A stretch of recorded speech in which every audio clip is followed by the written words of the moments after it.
Leading the Whitewater Valley into the future of how you get news. The best coverage in the Whitewater Valley from the best news source. Kicks 96 and WHON Video News with Jeff Lane.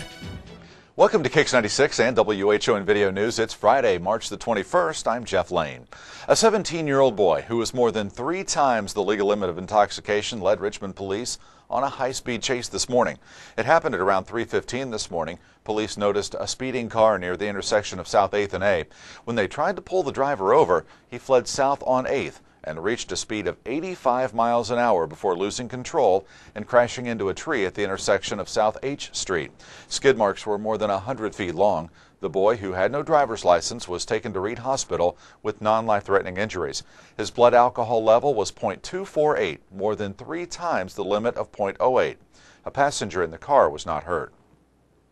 Here's more on the sentencing of a Richmond child molester. 58-year-old Phil Bickle was sentenced Wednesday to 70 years in prison for molesting 2 girls. But according to a line of questioning from Deputy Prosecutor William Holscher, it's possible that those 2 girls represent only a small percentage of Bickle's victims. Holscher questioned Bickle about one of Bickle's 4 former wives. She died under suspicious circumstances.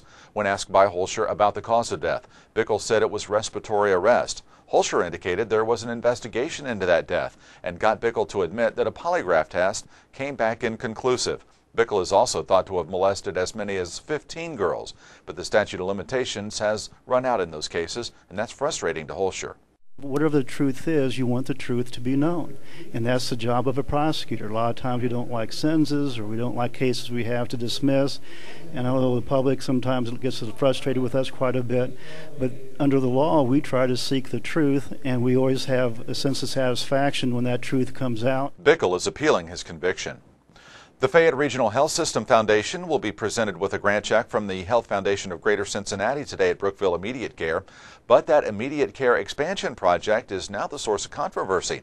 Franklin County Commissioners are giving a contractor just a few more days to correct a runoff problem before the building permit for the $7 million project is pulled.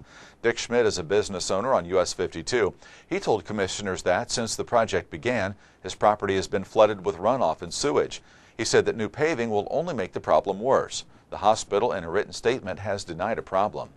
And keep an eye on gas prices today, but wait, it's not what you're thinking. This time it's potentially good news. Gas prices plummeted overnight in the Dayton area. The price of a gallon of gas at stations near the Dayton International Airport dropped as much as 30 cents a gallon overnight, with most stations below $3 today. Gas this morning in Richmond, though, was still generally between $3.20 and $3.35 a gallon. The price of a gallon of gas in Richmond is more than 60 cents a gallon higher today than it was at this time last year. This has been Kicks 96 and WHON Video News. I'm Jeff Lane. Have a great weekend.